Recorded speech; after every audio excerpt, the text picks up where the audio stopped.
Sa pagpapatuloy ng kwento, si Kyle CJ, na may hindi natitinag na determinasyon, ay sumakay sa isang commercial ship patungo sa border town kasama ang kanyang pamilya at higit sa 100 mga disipulo, na iniwan ang alchemy workshop sa lungsod ng Crimson Water. Nagsulat siya ng liham ng pamamaalam sa kanyang alagad na si Charles, determinado sa kanyang desisyon na makipagsapalaran sa border town. Ilang araw lamang ang nakalipas, nakita niya ang sulat galing kay Roland na naghahanap ng mga alchemist, na sinamahan ng ilang kamanghamanghang mga formula na nagtulak sa mga hangganan ng imahinasyon. Si Kyle ay palaging naniniwala na ang kakayahan sa alchemy ay nasa paghahanap ng katotohanan sa gitna ng kaguluhan, pero hindi niya inaasahan na ang ika-4 na prinsipe ay mag-aalok sa kanya ng isang paghahayag na hindi katulad ng iba. Ang direct current generator at ang direct current motor ay walang mga pagkakaiba sa istruktura. Sa pangkalahatan, pareho lamang ang mga ito, at ang kanilang mga function lamang ang nagkakaiba. Hanggat ang ibang mga makina ay nagtutulak sa rotor ng motor upang paikutin at patuloy na pinipigilan ang magnetic line sa tulong ng conductor, ang induced current ay mabubuo ng tuloy-tuloy. Sa tulong ni Mystery Moon at ni Anna, nakapag-assemble si Roland ng simpleng direct current motor sa loob lamang ng ilang oras. Ang bahagi ng stator ay ganap na gawa sa kahoy at pagkatapos ay nilagyan ni Mystery Moon ng magnetism. Ang segment ng commutator ay naka-embed sa isang piraso ng bilog na kahoy, na may gitnang butas para sa pagkonekta nito sa steam engine shaft. Ang construction na ito ay hindi lamang maganda sa paggawa pero sinisiguro din ang insulation sa pagitan ng mga segment ng commutator. Sa wakas ay makikilala na ni Kyle ang pang-4 na prinsipe sa loob ng reception hall ng kastilyo. Pagkatapos magpalitan ng mga pagbati, hindi napigilan ni Kyle ang kanyang pananabik at sabik na gustong matuto patungkol sa mga alchemical formula. Halos hindi siya makapaniwala na si Roland mismo ang may gawa ng mga formula na iyon. Iniuugnay ni Roland ang kanyang kaalaman sa mga sinaunang teksto mula noong 400 taon. Ang revelasyong ito ay lalong nagdulot ng pagkataranta ni Kyle. Pagkatapos marinig ito, ang Alchemical Association sa kabisera ay may kasaysayan pa lamang na 200 taon. Nangangahulugan ba ito na ang mga susunod na henerasyon ay may kakayahan kaysa sa kanilang mga nauna? Ipinaliwanag ni Roland kay Kyle na sa aklat na The Scholars mula 400 taon na ang nakalilipas, tinawag ang alchemy bilang chemistry. Naglagay sila ng hypothesis na ang lahat ng bagay ay hindi masisira. Ang mga substance na bumubuo sa lahat ng bagay sa mundo ay hindi mawawala o madidagdagan, nagbabago lamang sila mula sa isang anyo patungo sa bagong anyo. Naglahad pa si Roland ng isang angkop na pagkakatulad nito, pero hindi ito kaagad na kumbinsi si Kyle. Pagkatapos ay nagtanong si Kyle kung ang isang piraso ng kahoy ay nasunog hanggang sa mapulbos. Gaano man ito kadami, ang timbang ng pulbos ay mas magaan kaysa sa kahoy. Kung ang bagay ay hindi masisira, saan napunta ang nawawalang material sa kahoy na sinunog? Ngumiti si Roland at ipinaliwanag na ito ay naging gas at tubig. Ang tubig ay galing sa singaw dahil sa init ng apoy, na naiwan lamang ang abo nito. Nahihirapang paniwalaan ito ni Kyle na tumutukoy pala din ito sa gas. Kinuha ni Roland ang aklat ng beginner's chemistry mula sa ilalim ng kanyang mesa, at inalok si Kyle ng trabaho na may parehong sweldo tulad sa Crimson Water City, pero may kinakailangang pirmahan na isang confidential agreement. Biglang sumulpot si Barkov na kanina pa nakatago sa likod na ikinagulat ni Kyle. Ang unang gawain ni Roland para kay Kyle ay lumikha ng isang highly concentrated acid. Lumitaw si Nightingale mula sa hamog, nakalobo ang kanyang maliit na bibig habang inaakusahan si Roland ng panlilinlang. Alam niya na ang unang aklat ng chemistry ay hindi isang sinaunang teksto mula 400 taon na ang nakalilipas, kundi isang bagay na isinulat mismo ni Roland. Alam ni Roland na sa halip na direktang sabihin kay Kyle ang totoo, mas mabuting hayaan siyang mag-isa at mag-eksperimento dahil ang mga tao ay palaging naniniwala sa kanilang sarili. Bigla naging malumanay si Nightingale sa kanyang sarili, nakasandal kay Roland, at tinanong kung sino ang nagturo sa kanya ng lahat ng kaalamang ito. Bago pa makasagot si Roland, idiniin ni Nightingale ang kanyang daliri sa labi nito, at sinabing, kung ayaw mong sabihin, edi huwag. Ayokong marinig kang nagsisinungaling. Iniabot ng prinsipe ang isang kakaibang baril, at tinanggap ito ni Carter gamit ang 2 kamay. Ang gatilyo at ang lagayan ng bala ay medyo hawig ng isang flintlock gun, na iniisip ni Carter sa huli na ito ay kabilang sa parehong uri ng sandata.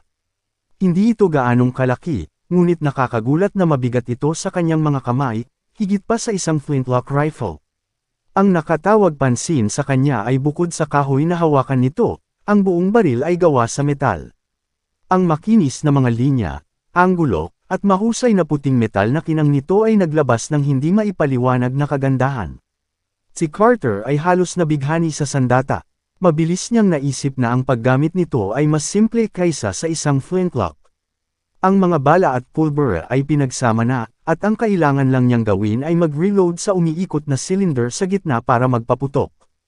Ang cylinder ay may 5 butas, na nagbibigay daan para sa sabay-sabay na pag-reload ng 5 bala. Tumalsik ang mga spark at gas mula sa magkabilang gilid ng cylinder, na lumilikha ng nakakabinging tunog na nagpasakit sa kanyang mga tainga. Parang may pilit na tumutulak sa kanyang kamay, dahilan para kusang tumaas ang kanyang kamay. Nang mawala ang usok, nakita ang target na hindi nasira. Huminga ng malalim si Carter, pinaputok ang natitirang 4 na bala, pero wala ni isa man ang tumama sa target. Tumingin si Carter sa kanyang Royal Highness, at si Roland ay tila hindi nabigla. Nakangiting ipinaliwanag ni Roland na dahil sa mas mixing barrel, ang mga pistol ay may mababang range at accuracy kumpara sa mga rifle, kaya ang hindi pagtama sa target ay medyo normal. Bukod pa rito, na may bullet caliber malapit sa 12mm, ang recoil ay mas malaki kaysa sa isang flintlock gun. Tiniyak niya kay Carter na ito ay isang hindi natapos na prototype at kailangan ni Carter na patuloy na sanayin ito ng buong linggo. Bago ang kompetisyon, dapat tiyakin ni Carter na lahat ng 5 bala ay tatama sa target. Pinaalalahanan ni Roland si Carter na tandaan na kolektahin ang mga bullet casing. Tumingin si Carter sa kanyang Royal Highness at naisip niya sa kanyang sarili, ang prinsipe ay tunay na pambihira. Kung bibigyan pa ng panahon, walang alinlangan na siya ang karapat-dapat sa trono ng Grey Castle, at gagawin ko ang lahat ng aking makakaya upang tulungan siya. Umupo si Ash sa tuktok ng kastilyo, naghihintay sa araw ng tunggalian. Habang nakatingin siya sa paglubog ng araw, nakaramdam siya ng kawalan ng kakayahan. Nitong mga nakaraang araw, ang kanyang mga pagtatangkal na hikayatin ng mga miyembro ng Witch ay walang pag-unlad. Ang kanilang katigasan ng ulo ay higit pa sa kanyang inaasahan. Ang mga matanda, na may kaalaman tulad ni Scroll at ang mga kabataan na tulad ni Lily, lahat sila ay tumanggi sa kanyang imbitasyon. Ang pagkakaiba lang ay ang paraan ng pagtanggi nila. Ang ilan ay piniling manatili dahil kay Roland, habang ang iba ay ayaw iwan ang kanilang mga kapatid na babae. Kung tungkol sa maliit na bayan na ito ay hindi katulad ng ibang bayan o nayo na nakita niya dati. Kung kailangan niyang ilarawan ito, tinitiyak niyang puno ng sigla ang bayang ito. Tila ang mga tao dito ay may walang katapusang mga gawain na dapat gawin araw-araw. Palagi silang may masayang ngiti sa kanilang mga mukha. Anong uri ng mahika ang taglay ni Roland Wimbledon upang mag-apoy ang gayong sigasig sa mga taong bayan sa pagtatayo ng isang tiwangwang at mahirap na maliit na bayan? Maya-maya lang, may nagmumula sa itaas na huni ng isang ibon. Tumangala si Ash at nakita niya ang isang malaki at matabang kalapati na bumaba mula sa itaas, at damapo sa kanyang balikat.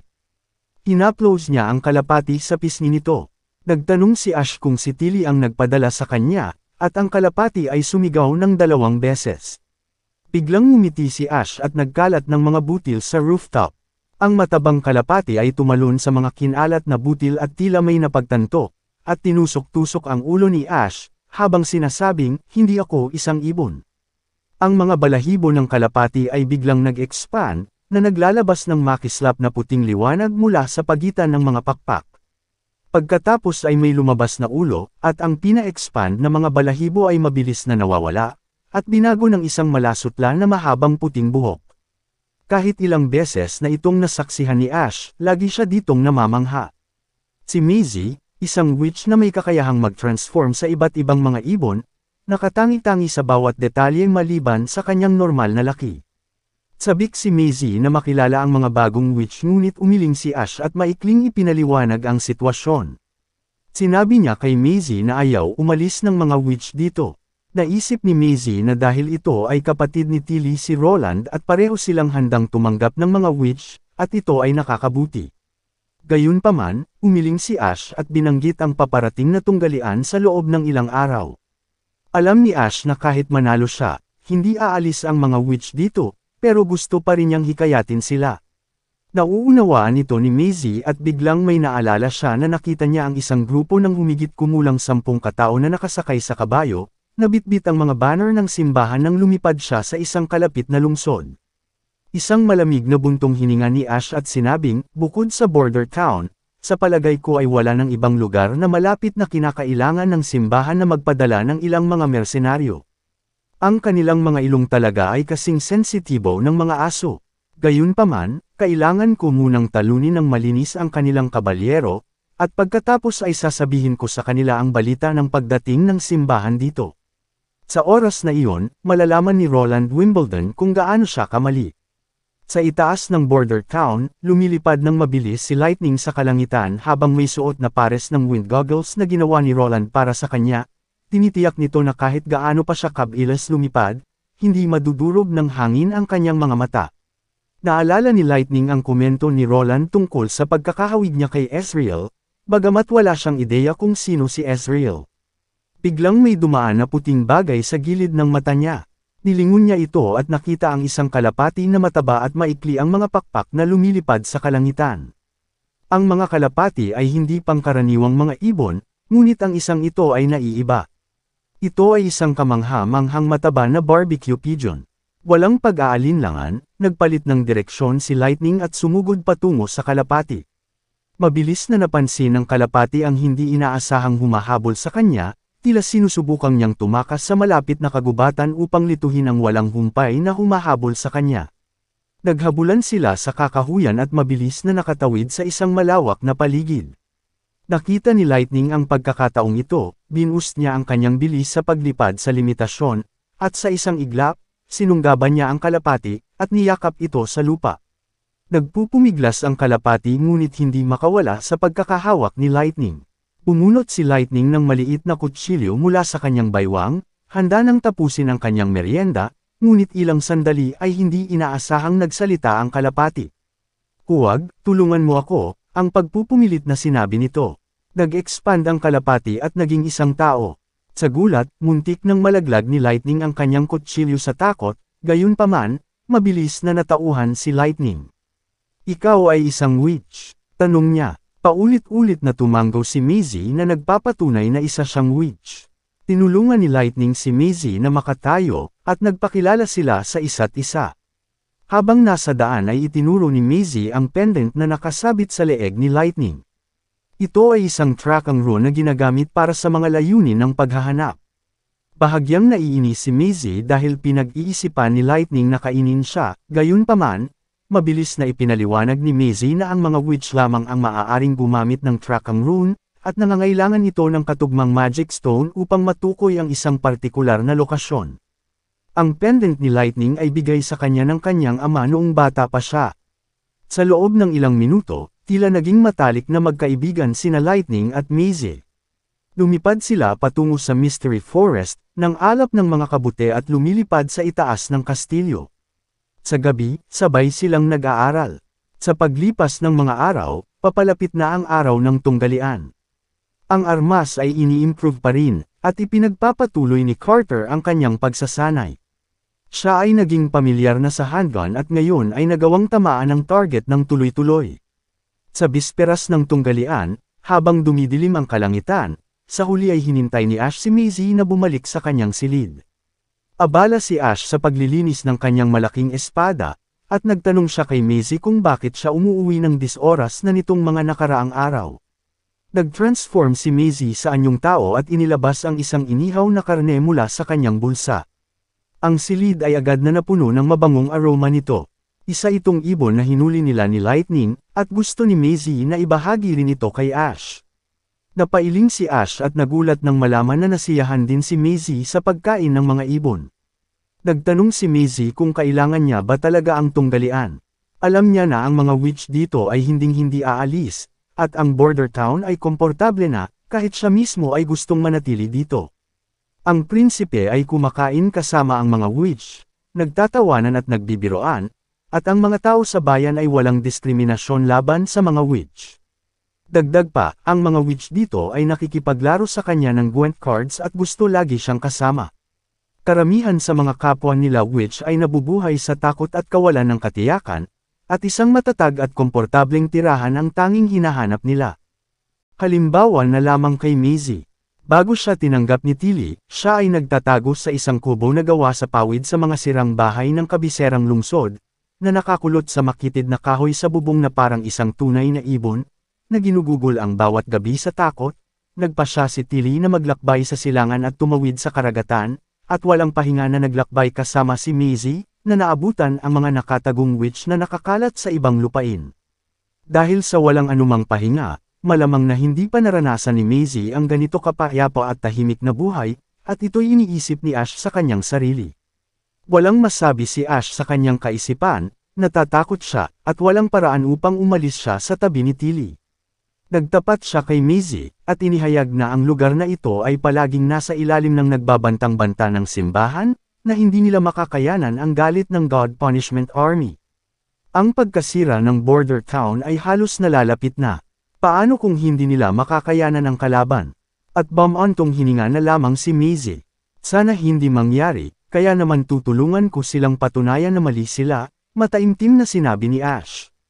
Kinabukasan, bukod kay Roland, kasama sa mga manunood sina Axe, Brian, at lahat ng miyembro ng Witch Alliance.